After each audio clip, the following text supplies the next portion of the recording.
Graça e paz, irmãos. Evangelho de João, capítulo 8.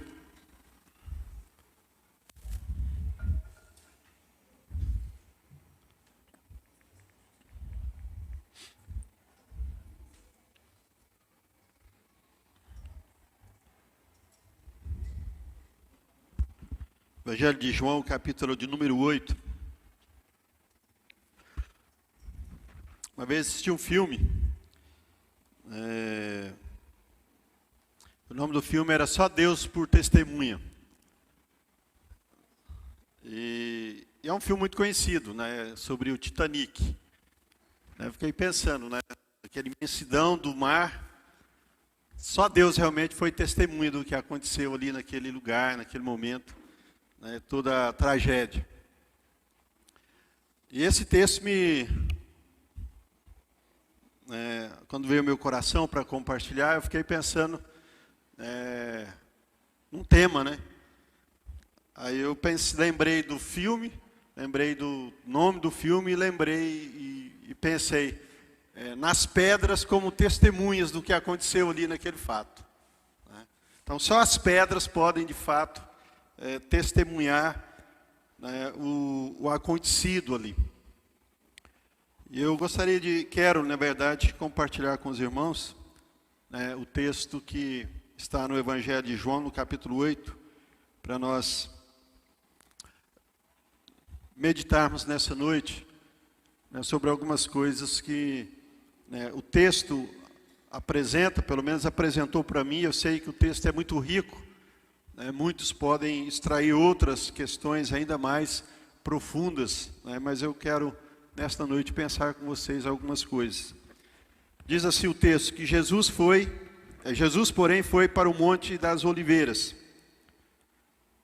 Ao amanhecer, ele apareceu novamente no templo, onde todo o povo se reuniu ao seu redor, e ele se assentou para ensiná-lo. Os mestres da lei e os fariseus trouxeram-lhe uma mulher surpreendida em adultério. Fizeram-na ficar em pé diante de todos. E disseram a Jesus: Mestre, esta mulher foi surpreendida em adultério. Na lei, Moisés nos ordena apedrejar tais mulheres. E o Senhor, que diz? Eles estavam usando essa pergunta como uma armadilha, a fim de terem uma base para acusá-lo. Mas Jesus inclinou-se e começou a escrever no chão com o dedo. Visto que continuavam a interrogá-lo, ele se levantou e lhes disse: Se algum de vocês estiver sem pecado, seja o primeiro a atirar pedra nela. Inclinou-se novamente e continuou escrevendo no chão. Os que ouviram foram saindo um de cada vez, começando com os mais velhos. Jesus ficou só, com a mulher em pé diante dele. Então Jesus pôs-se de pé e perguntou-lhe: Mulher, onde estão eles? Ninguém a condenou? Ninguém, Senhor, disse ela. Declarou Jesus: Eu também não a condeno. Vá agora, ou vá e abandone sua vida de pecado. Amém? Amém. Feche seus olhos. Peço para Deus ministrar o seu coração nessa noite. Eu acredito que, de alguma forma, Deus tem algo mais para nós, uma reflexão, pensarmos um pouco mais profundamente a respeito do texto, a respeito das nossas vidas, daquilo que pode nos acontecer, daquilo que de fato estamos vivenciando na nossa experiência diária. Que a graça do Senhor seja sobre nós nesta noite, ó Pai. Que o Espírito Santo do Senhor, que nos conhece tão profundamente, possa aplicar as Escrituras, possa ministrar poderosamente em nossas vidas, em nome de Jesus. Amém e amém. Muito bem. João, ele diz algo importante para nós essa noite, para a gente começar a entender toda a dinâmica do texto. Ele diz que os mestres da lei e os fariseus, quando eles trouxeram a mulher, eles a trouxeram com uma finalidade: pegar Jesus em uma armadilha. Eles não trouxeram a mulher por causa do seu erro. Eles não trouxeram a mulher para tratar alguma coisa. Eles simplesmente usaram uma situação para pegar Jesus em contradição e assim acusá-lo de que ele estava quebrando alguma regra e assim não só desmereceram, mas procurar de alguma forma trazer ele, humilhar publicamente e quem sabe até matá-lo. Primeira questão, a questão de morte ali no território romano. Nenhuma autoridade, a não ser Roma, poderia dar uma sentença de morte. Nenhuma. Essa é uma primeira questão para nós pensarmos. Porque quando, no julgamento de Jesus, já no final, quando eles quiseram matar Jesus, eles foram até Pilatos para pedir a morte. A sua lei, e eles não podiam executar Jesus. Quem tinha que executar Jesus era Roma. Então eles vão até Roma, aliás, até Pilatos, para pedir a execução de Jesus. E Pilatos só faz a execução para agradar o povo. Nós sabemos disso. Então, se Jesus aceita no cumprimento da lei, apedrejamento da mulher, ele estaria indo contra Roma. Então seria um problema para ele. Ele estava dando uma ordem que ele não podia dar. Então ele seria pego de alguma forma.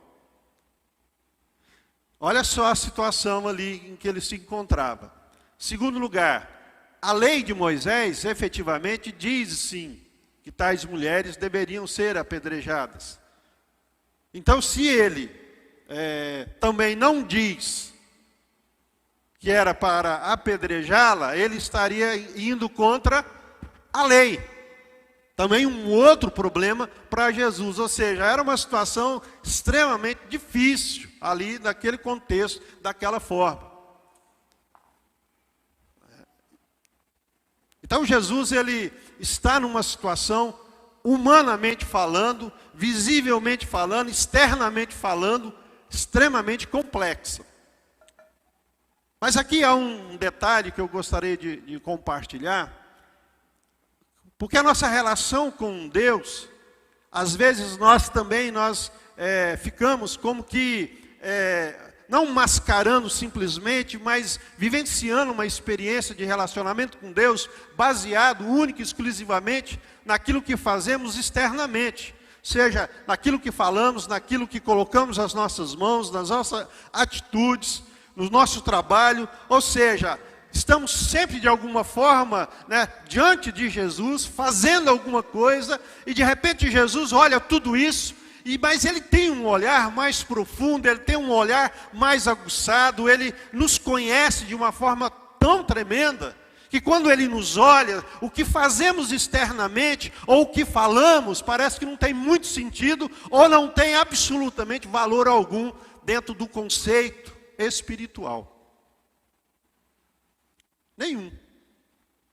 E é exatamente isso que o texto nos mostra, dentro dessa característica tão profunda de Deus, de ser onisciente, desse atributo tão profundo de ser onisciente. Quando a gente fala da onisciência de Deus, a gente tem a busca do texto para dar um embasamento no Salmo 139, que ele nos conhece profundamente, ainda a palavra não nos chegou à língua, e tu, Senhor, já conhece tudo, o Senhor conhece o meu andar, o meu sentar, o Senhor me conhece profundamente. Mas será que nós temos a noção da profundidade do Deus Todo-Poderoso que nos conhece?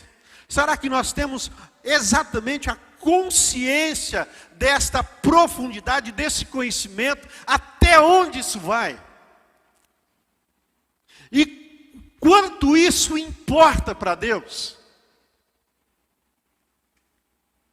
Será que você tem, eu tenho, nós aqui reunidos, nós temos realmente a ideia? Isso está dentro de nós, no nosso dia a dia.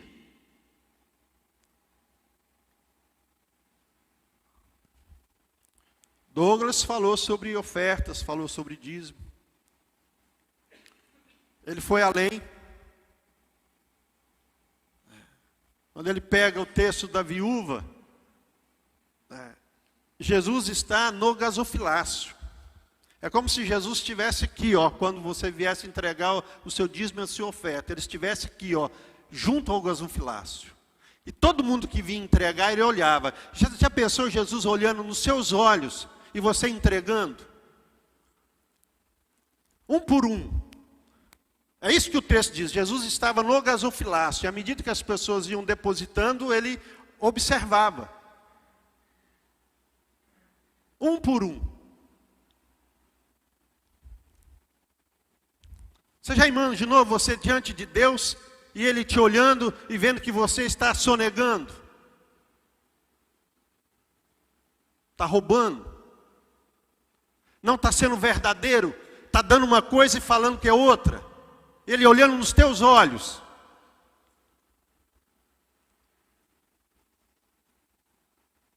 A profundidade da relação com Deus vai além do que simplesmente fazer.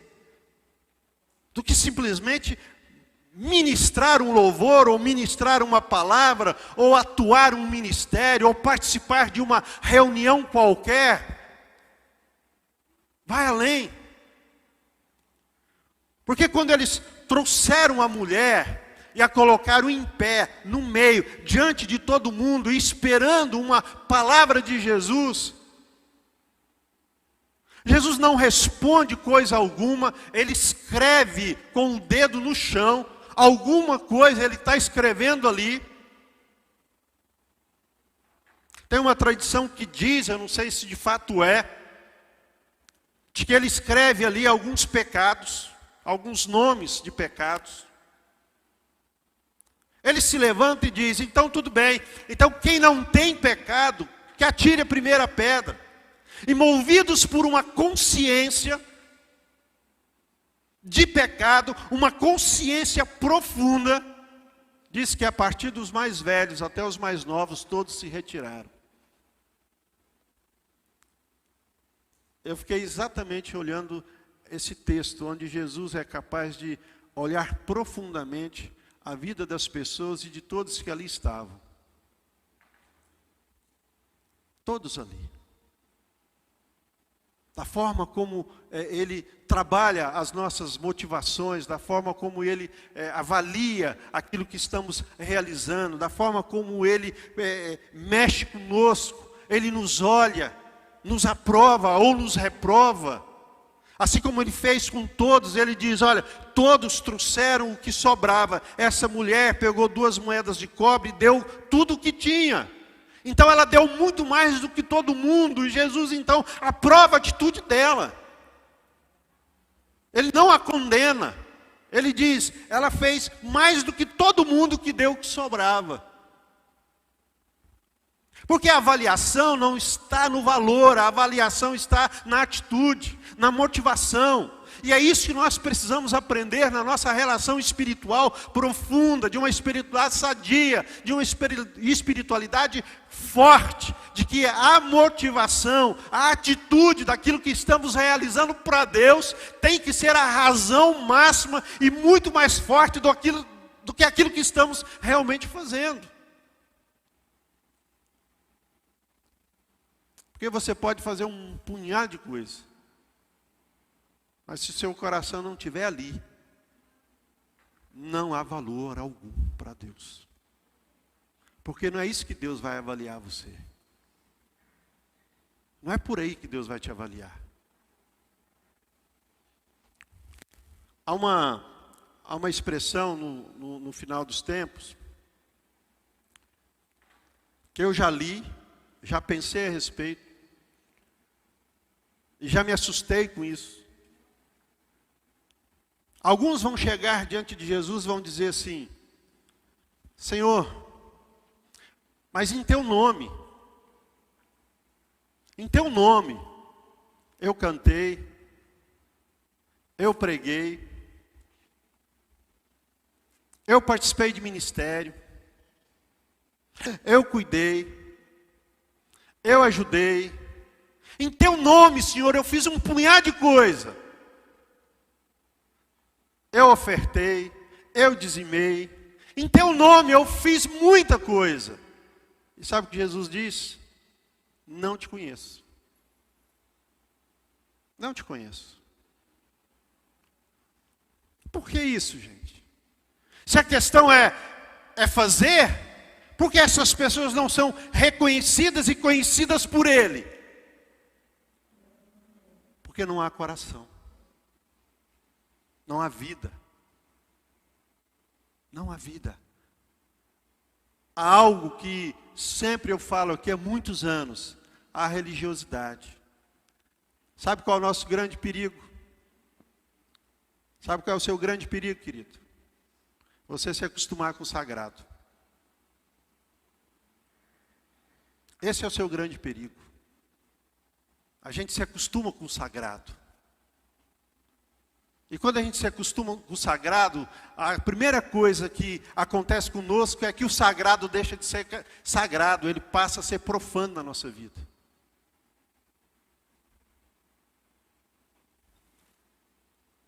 Isso é letal para uma vida espiritual. Letal. E quando os fariseus vêm, eles estão olhando simplesmente o certo e o errado, a lei. E quando a gente parte para esse princípio de encontrar um erro e só apontar o dedo e só dizer, olha, isso é errado, isso é certo, isso é errado, isso é certo, a gente absolutamente, nós tomamos uma imagem ou absorvemos algo que está nos mestres da lei e nos fariseus, ou seja, a hipocrisia. Porque a segunda grande questão que é inerente a Deus e que faz parte do caráter de Deus, absoluto, e Ele é assim, há um texto que diz exatamente isso, Deus é amor.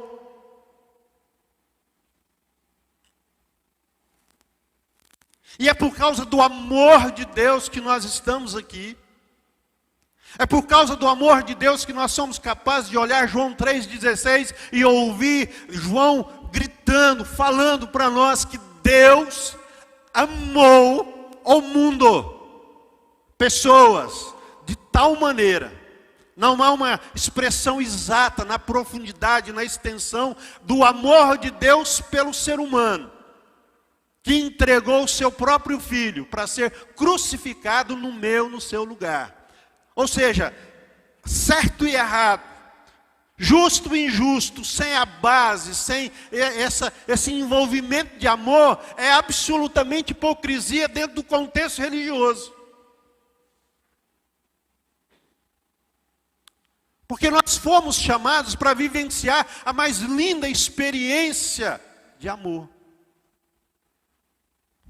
Porque no fundo, você que está aqui sentado, me ouvindo, me vendo, você que está me vendo através dos meios de internet, dos canais de comunicação, sabe o que importa no fundo para todos nós? Para você, mais velho, mais novo, sabe o que nós queremos no fundo? Você que está me olhando aqui, nós queremos ser amados, só isso. No fundo nós procuramos, desesperadamente, ser amados. Alguém que nos coloque no colo e nos diga que nos ama. Nós queremos isso, todos nós. Desde a mais tenra infância até o mais idoso. A única coisa que todos nós queremos é amor. Talvez você não saiba pedir isso. Talvez você ache que não precisa disso. Isso tem outro nome. Ou outros nomes. Mas todo ser humano quer ser o quê? Amado. E a Bíblia diz que Deus nos ama. E quando nós estabelecemos um padrão de julgamento sem a expressão máxima, que é amor, nós nos parecemos com os fariseus e com os mestres da lei.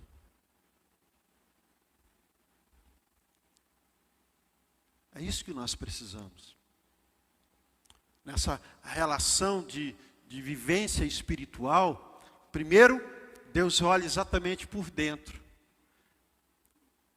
É isso que, de fato, apertou a consciência de todos ali. Um confronto com o pecado de cada um diante do pecado da mulher. Ou seja, como eu, pecador que sou, posso acusar o outro? Como eu, pecador que sou, posso matar o outro em nome de uma lei? Como? De que maneira? Que audácia, que ousadia é essa? Que eu posso simplesmente apontar o dedo e massacrar alguém que errou. De que maneira eu posso fazer isso? Quando a expressão máxima da relação de Deus com o ser humano é baseada no amor, na misericórdia, na compaixão.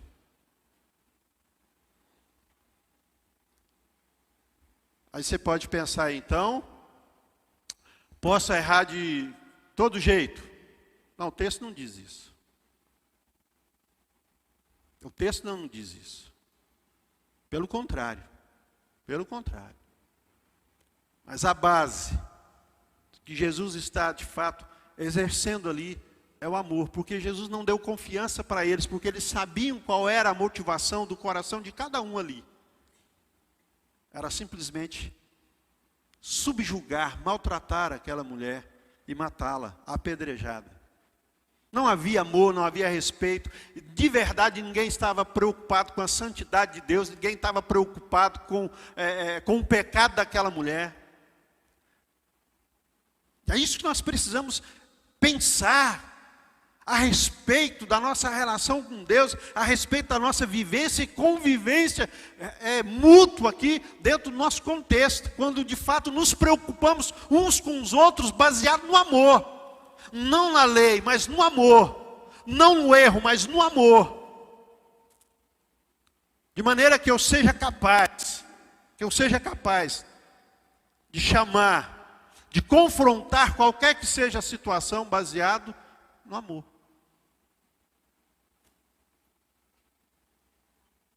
E não na lei. Até porque parece que desde que o mundo é mundo, parece que só existe um pecado na igreja. Murmuração, falar mal dos outros, falso testemunho. Isso não é pecado. Roubar, mentir, parece que isso não é pecado na igreja. Só existe um pecado na igreja onde todo mundo vigia, que é o pecado sexual. Parece que não existe outros mais na igreja.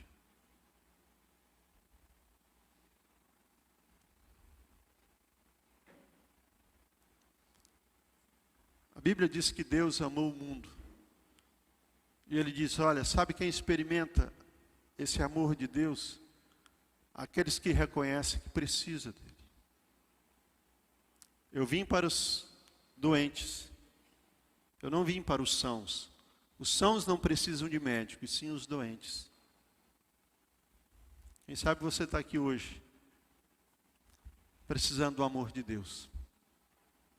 Precisando dessa manifestação graciosa dele dentro do seu coração. Porque o que importa na vida, de fato, é ser amado. Ser reconhecido como objeto de amor de alguém. Como objeto de amor de alguém. E Deus nos ama. Somos objeto, sim, do amor profundo de Deus. Porque Ele enviou o Filho para se sacrificar em nosso lugar. Baseado exclusivamente no amor. No amor de Deus. Outro aspecto que vem junto com o amor e que essa mulher recebe profundamente, eu acho que todos nós, de alguma forma, buscamos e queremos em algum momento da vida, que é o perdão. Perdão. Por aquilo que fizemos, por aquilo que falamos, por aquilo que não fizemos. Perdão. E não há coisa pior na vida que vem exatamente com a ausência do perdão do que a culpa. Culpa é trágico na nossa vida.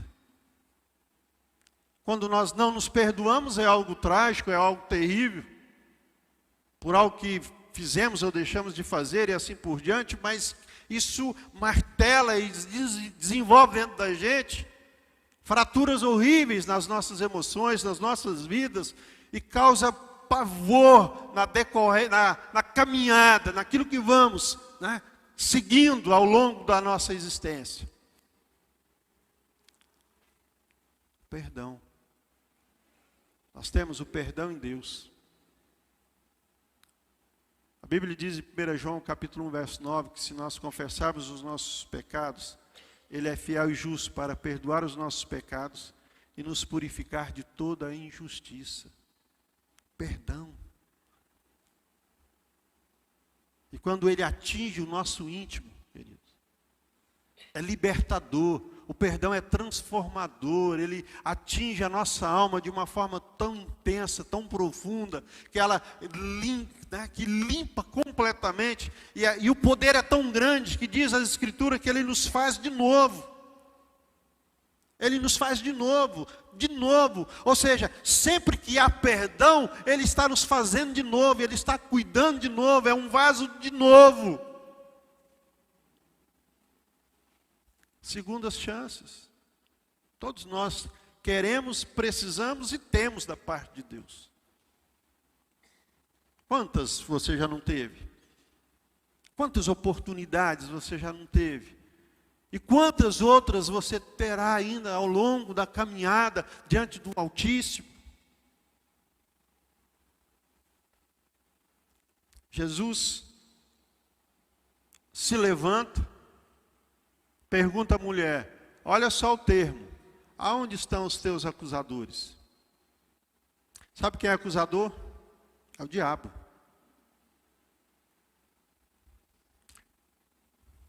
Satanás significa adversário. Diabo significa caluniador, acusador. Seria a mesma coisa de perguntar assim diretamente, onde estão os diabos daqui? Cadê os teus acusadores? Não tem ninguém? Nenhum. Todos foram embora. E sabe o que é a coisa mais surpreendente? O único que podia acusá-la, ou condená-la, melhor dizendo, o único que podia condená-la, porque era perfeito, não tinha pecado, era Jesus. O único ali que ficou de pé, e podia, o único. Nenhum outro ser humano ali podia, ele podia. Por ser quem era. Sabe o que ele diz a ela? Nem eu te condeno. Porque eu não vim para condenar, eu vim para salvar. Eu não vim para condenar ninguém, eu vim para salvar. E é isso que nós precisamos aprender. Que você não tem o poder de condenar. Você não tem o poder de julgar. Ninguém. Você tem a base que é amar. Amar. Jesus ama pessoas. Jesus ama pessoas. Quais pessoas? Pessoas.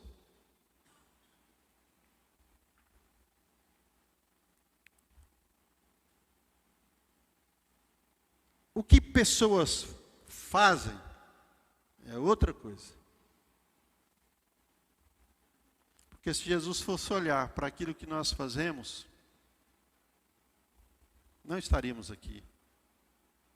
Ah, pastor, mas eu não faço como outras pessoas.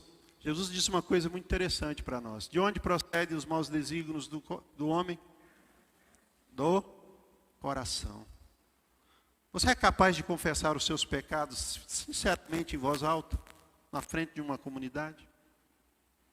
Daquilo que de verdade passa no seu coração, durante o dia, durante a semana?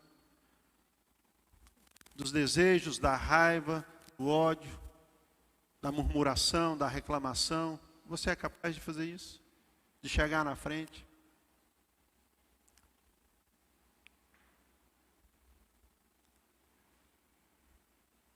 O único que podia, não fez. Ele amou. Ele orientou. Eu falei, eu também não te condeno. Essa não é a minha missão. Eu vim para salvar. Eu te oriento. Não cometa o mesmo erro. Porque eu posso não estar aqui. Porque essas pessoas vão voltar. E eu não vou estar aqui. Então ele orienta. Esse é o sentido da palavra exortar. Apontar o melhor caminho. Apontar o melhor caminho. Porque a gente fala em exortar, é como se estivesse pregando a pessoa, né, no erro. Mas não. Abre uma porta, abre uma saída, aponta um caminho melhor para ele, ou para ela, ou para as pessoas. Exorte. Olha, assim não deve, mas assim pode. Esse é o caminho, anda por ele. Foi o que Jesus diz, olha, eu não te condeno, mas não continue na prática. Não continue fazendo isso. Ou seja, no amor, ele é profundo, mas ele traz não só dignidade para a vida das pessoas, mas ele aponta caminho melhor. Ele diz o que se deve e o que não se deve praticar. Mas a gente às vezes usa só a lei.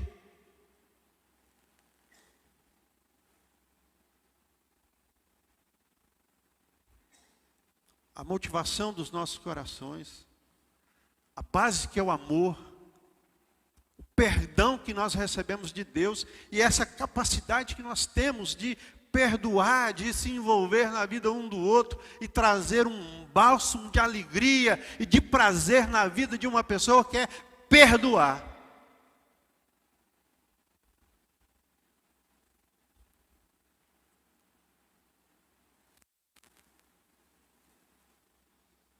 É isso que precisamos.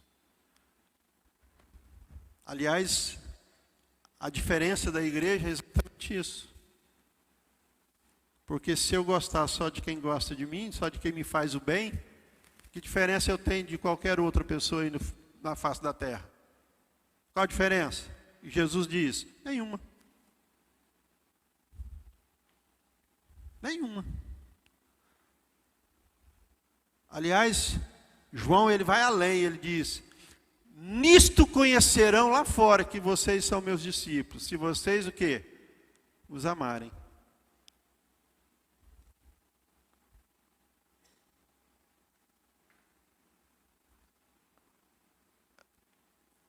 O texto ele nos provoca o tempo todo. Eles quiseram armar uma armadilha para Jesus. Só que eles foram todos embora.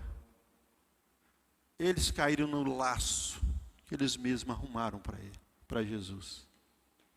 Eles caíram no laço.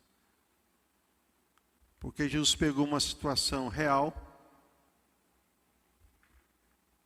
e falou da motivação.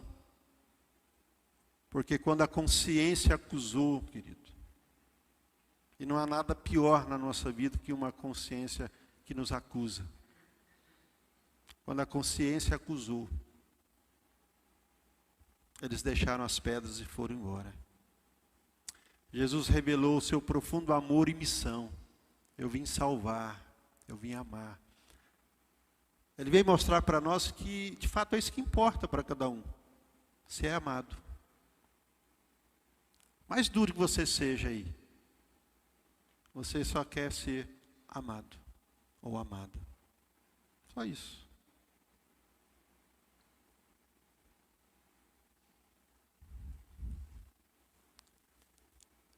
Jesus ele nos fala do perdão.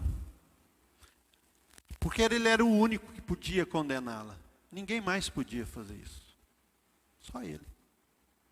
E Ele não usa desse direito, desse privilégio. Ele diz, eu também não. Eu também não. Eu não vim para isso. Eu vim para amar, perdoar, salvar, curar, cuidar, apontar o melhor caminho. Eu vim para isso. E ele diz exatamente isso. Mulher, muda de direção. Continua nesse caminho não. Muda. Vá para outro. Porque eu posso não estar aqui. Se você me encontrar aqui, provavelmente vou fazer a mesma coisa, mas não caminhe não. Porque eles podem te pegar numa hora que eu não estou. Muda. Muda a vida. Muda a motivação. Muda isso dentro de você. E é um desafio que temos todos os dias. Fazer as coisas para Deus de coração. Fazer as coisas na vida de coração. Fazer para o filho de coração. Fazer para a esposa de coração, para o marido, para os pais, no trabalho, para os amigos. Ou seja, faça, mas põe o coração. Põe o coração. É isso que Deus deseja dos seus filhos. Porque foi isso que Ele fez o tempo todo. Onde Jesus esteve, Ele colocou o coração. As coisas mais simples, as mais extraordinárias. Desde curar uma febre. Foi o que Ele fez na sogra de Pedro. Ao ressuscitar um morto. São diante dos nossos olhos uma disparidade muito grande. Curar uma febre ou ressuscitar um morto. Para nós é algo assim, né? Extraordinário, uma diferença enorme, uma disparidade. Mas para Deus, a mesma coisa. O que é mais difícil para Deus? Curar uma febre ou ressuscitar um morto? Nada. É igual. É igual. Mas Deus pôs o coração da mesma forma. Vai trabalhar amanhã, põe o coração. Não vai murmurando. Faça para Deus. Faça para a glória de Deus.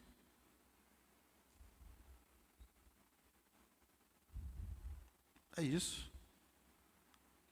Vai adorar o Senhor? Adore para a glória de Deus, não para ser visto. A pregar o Evangelho, prega o Evangelho para a glória de Deus. Vai trabalhar na ASPED como voluntário, faça para a glória de Deus. Nós temos 2.000 brinquedos para distribuir terça-feira, isso? 4.000? Ela achou 2 pouco, é muito, né? Nós estamos com 4.000 brinquedos.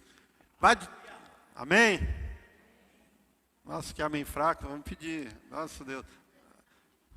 Não foi para a glória de Deus esse não, né? Amém, irmão? Amém. Isso, Deus. Vai distribuir para a glória de Deus. Vai ajudar para a glória de Deus. Faça corpo mole não. Porque Deus conhece o nosso coração. Deus sabe que você não quer ir. Aí você inventa uma desculpa mais esquisita do mundo. Nem você acredita nela. Vai fazer para a glória de Deus. Vai para o serviço para a glória de Deus. Vai fazer as coisas para a glória de Deus.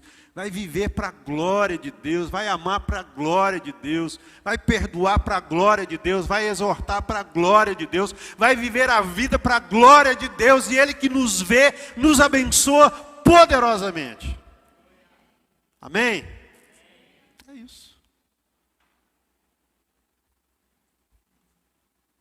Resumindo a história, ninguém morreu. E Jesus nos deu uma grande lição para a vida. E as pedras testemunharam tudo isso. Feche seus olhos para nós orarmos.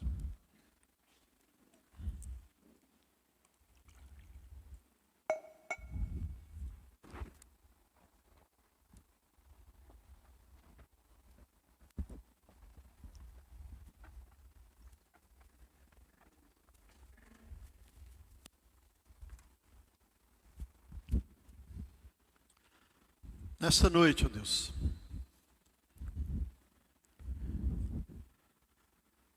eu sei que o Senhor conhece os nossos corações profundamente, melhor do que nós mesmos. Tira de nós toda a hipocrisia, Senhor.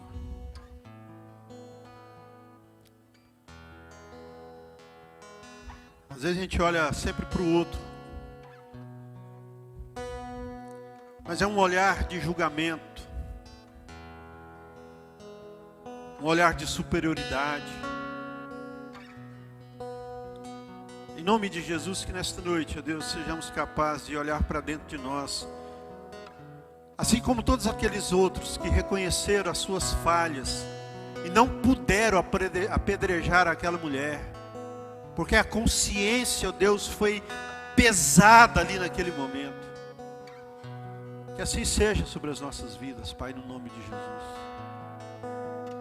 Que a gente de fato tenha a consciência de quem somos, que só existimos e nos movemos por causa da graça poderosa de Deus. Só estamos aqui porque o amor do Senhor nos envolveu e nos achou. E só iremos para a glória por causa do amor misericordioso de Deus, que sempre nos dá uma oportunidade de melhorarmos, de resolvermos algumas questões, nos dá segundas chances o tempo todo, Deus. Obrigado por isso. Ó Deus, louvado seja o Teu nome nesta noite, porque no Senhor temos o amor profundo, o perdão profundo. Ó Deus, o Senhor nos aponta o melhor caminho. E ó Deus, e as nossas motivações, ó Deus, queremos apresentá-las diante do Senhor. Apaga aquelas que não são agradáveis, aquelas que são carnais, aquelas que fazemos por nós mesmos, ó Deus. Ó Deus, porque nós queremos fazer para a glória do Teu santo e bendito nome. Em nome de Jesus, Pai, em nome de Jesus, nos aponte o melhor caminho, a melhor forma, o melhor jeito, ó Deus, de honrar o nome do Senhor, para a glória do Teu santo nome. Pai, no nome de Jesus, tenda as mãos do Senhor sobre a igreja, sobre o povo do Senhor aqui, sobre o povo do Senhor espalhado, ó Deus, ó Pai, sobre esta cidade, sobre este país. Ó Deus, tem misericórdia de nós. Ó Deus, tem misericórdia de nós. O Senhor nos ajude. Ó Deus, estamos diante, Deus, de uma eleição polarizada. Ó Deus, tenha misericórdia desta nação. Ó Deus, porque eu sei que o Senhor é poderoso e soberano e nenhuma autoridade é constituída sem permissão do Senhor. Por isso, nesta noite, ó Deus, eu lhe peço que o Senhor, ó Deus, tenha misericórdia de nós. Que o Senhor, ó Deus, tenha compaixão, ó Deus, desta nação. Eu lhe peço em nome de Jesus, Pai, que o Senhor abençoe. E desde já eu quero orar, ó Deus, pelo nosso novo governante. Que o Senhor o abençoe, que o Senhor dê a ele graça e força. Ó Deus, que o Senhor fortaleça o Congresso novo, ó Deus, Senado novo, ó Deus, e que a graça poderosa do Senhor envolva, Senhor, todos aqueles que são investidos de autoridade pelo Senhor. Em nome de Jesus, Pai. Desde já eu quero orar por todos eles, para a glória do Teu santo e bendito nome. Ó Deus, os nossos pensamentos não são como os pensamentos do Senhor, porque os pensamentos do Senhor são mais altos do que os nossos pensamentos. Ó Deus, os nossos caminhos, na maioria das vezes, não são os caminhos do Senhor. Por isso, nesta noite, envolva a Tua igreja, para que a igreja, ó Deus, de fato, ore e se coloque na brecha em nome de Jesus, para a glória do Teu santo nome. Eu lhe peço nessa noite. Amém.